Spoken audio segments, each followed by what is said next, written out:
Škoda's all-new sedan is the Slavia, and in this detailed video I'm gonna cover almost all the parameters that you as a customer have been waiting to know. Of course, we'll drive the car at a later stage, but for now we have the official footage for the exteriors, the interior design elements, the color options, the features, the engine options, the launch time frame, the approximate pricing, the size, rivals, and so on. So all these parameters about the Škoda Slavia will be discussed in this video right away.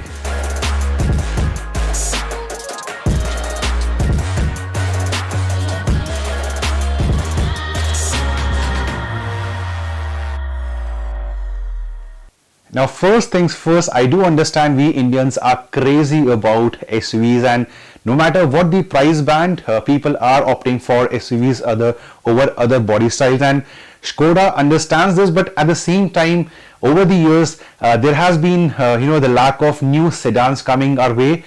In this segment of C sedans, the latest has been the all-new Honda City.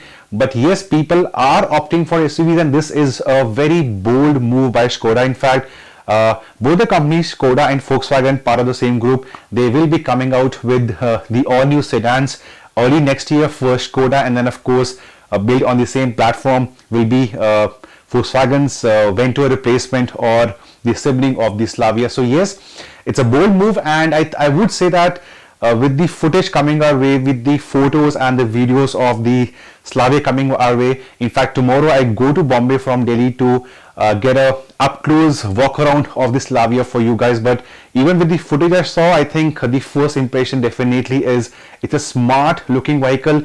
It's raised up the ground, so gives you a sort of a, I would say, mature sedan appeal or a sedan on steroids, but definitely looks good. Size is very important. Škoda understands this, and that in terms of width, this is the widest car on offer in this segment. The segment has offerings like the new City, the old City, Verna, Ciaz, and so on. So in this segment, this is going to be the widest of the offering. In terms of length, it's somewhere between the Ciaz and the Honda City, and in terms of height, again, it's between the Ciaz and the Honda City, but it's got the longest wheelbase in the class, and with elements like your 16-inch dual tone alloy wheels, your LED lamps up front and at the back, sharp creases here and there, and I think it could also offer segment leading ground clearance. So these elements definitely give it ample road presence. There are 6 colors on offer. There's a shade of red, there's carbon, there's white, there is silver, there is blue. So again, ample colors on offer. So in terms of the first impression that the car makes for the customer, prospective customer, people like me, it's definitely a thumbs up from my side. And design is something Škoda is known for. I would say, for example, the new Kushaq definitely is striking in appearance. So I think this homework is done very well. Design is something from my side, it's a big thumbs up in terms of design. So now design we are done with. Let's go to the interiors of the Slavia. Once again, my detailed walk around will happen tomorrow in Mumbai, where I get to see the car and possibly sit inside as well. Our drive review will happen at a later stage, but for now, with the footage to our access, the first thing that strikes you on the inside is, of course, high level of design. Good, it's an upmarket premium design on the inside, and that steering wheel, it's got only 2 spokes, something that we have never seen in the segment. And then screens all around. You have, for the top end version, of course, you have LCD digital display for the driver info display, and a large infotainment display as well. So these are cool elements. And if you notice, the air vents on the side at the either ends, they are circular. Now we don't see this kind of a fusion of retro design and modern design in sedans. We have seen this in other body styles, but I think this is something that Škoda wants to speak loudly. They are bold in their move, and even the interiors have the same kind of first look coming your way. Dual tone finish, and again top end versions will carry a lot of features to ensure that buyers in that price segment of 10 to 16 lakh rupees definitely will take the Slavia very seriously. Now Škoda, we know Škoda with one more tagline, simply clever, and there are so many elements apart from the features. When I say features, you have a touch control system for the climate control for the AC, you have your perforated ventilated seats up front, but then again there are some things which put Škoda aside. For example, in the Slavia, you will be getting a ticket holder, you have a smartphone pockets on the seats. You have elastic bands in front door pockets where you can put possibly a small map or something. So very clever things coming our way. We also have a coat hook on the rear roof handle. We have a utility recess on the dashboard. We Indians like to keep our idols small, miniatures of people we follow, religion we follow. So this is something very useful for those kind of people. Then again, in terms of your features coming in, I told you we have wireless charging, we have ventilated seats, we have auto dimming inner rear mirror. So these things definitely will ensure that people looking at this segment will go back home happy.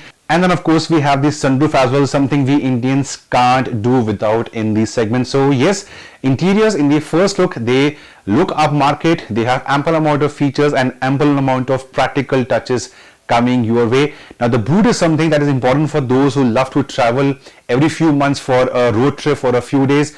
In this regard again, it's work done very well. 521 liters of usable boot space, definitely up there with the best in the segment. So I think passenger space will also be nice because as compared to the earlier Rapid, the Slavia has grown in size. It's 128 millimeter longer, it's 53 millimeter wider, it's 20 millimeter taller, and importantly for the passenger space, it's 98 millimeter longer, the wheelbase. So this increased wheelbase will definitely lead to increased passenger space on the inside. How much? For that you'll have to wait for a few days. If we get access to the interiors tomorrow in Mumbai, I will definitely be checking out the space up front and at the back with my size, 6 feet tall with a healthy build. So I'll definitely tell you on the comfort front, on the size front, how do the interiors fare, but that video will come at a later stage. Before moving forward to the performance and the engines on offer, the launch timing and the pricing now, bookings will be open by next month is what I feel. The company has not said anything officially, but the launch definitely will happen next year somewhere in the month of Jan or Feb is where we're looking at Skoda launching the Slavia officially in India. Pricing is important, but again with the kind of feel this car gives us as a first opinion in the videos, it looks nice, premium interiors. So pricing will not be cheap, I would say, but definitely somewhere in the 11 to 16 lakh rupee category, which has a lot of options. You have C sedans, you have your sub 4 meter top end compact SUVs, you have your mid-size SUVs. So it's a busy area to play with, but definitely if you are someone who needs a sexy looking beautiful sedan, the Slavia will definitely be something to wait for. So that's the time launch, that is the pricing of the Slavia. We now move to the engine options on offer. Now the Slavia will come with a pair of two engines, the same we see in the Kushaq, the same we see in the Taycan, Volkswagen, and the same engines will come here. No more diesels from Skoda for India, of course. And with the petrol, we have a 1000cc turbo petrol, we have a 1500 turbo petrol. The Rapid, it's discontinued now. The Rapid used to come with the 1.0 TSI producing 110 bhp of power. People were happy with it, but even the 1000cc Slavia will push out 5 more bhp. So yes, it's a small engine, but 115 bhp is definitely something very peppy. For those who are power hungry, no two ways about it. The 1.5 turbo petrol with 150 horses, and it gets cylinder deactivation at higher speed, so that takes care of the economy part. So I think for power hungry people, the 1.5 turbo petrol with 150 bhp in the Slavia, well, no two ways about it, the one to go for. Of course, both the petrol engine options will have a choice of automatic and a manual coming your way. So ample engine transmission combinations for the Slavia when it goes on sale next year in Jan or Feb. So there you go guys, the new Slavia for you. If you have been waiting for a sedan in the market, or if your price budget is 11 to 16 lakh rupees looking for an SUV, this is something you can wait for. Or if you're an auto enthusiast, I think I've tried to answer a lot of parameters on the size, the design, the interiors, the features, the performance, the launch and the pricing. This is the kind of information we have right now, but once again tomorrow I go to Mumbai and really looking forward to this all new Skoda. It's a sedan I look forward to in lot of years, and of course guys, that video will go live with more information, more practical usable information for you. And if you want to watch that video guys, very easy, just click on the subscribe button and the bell icon. The bell icon basically shows you get the notification when that video goes live, and of course your 5 seconds will help me a lot in the long run. So yeah guys, thank you for watching till the end. Tomorrow I'm very excited, and till the next time we meet guys, remember to drive safe. Thanks, take care.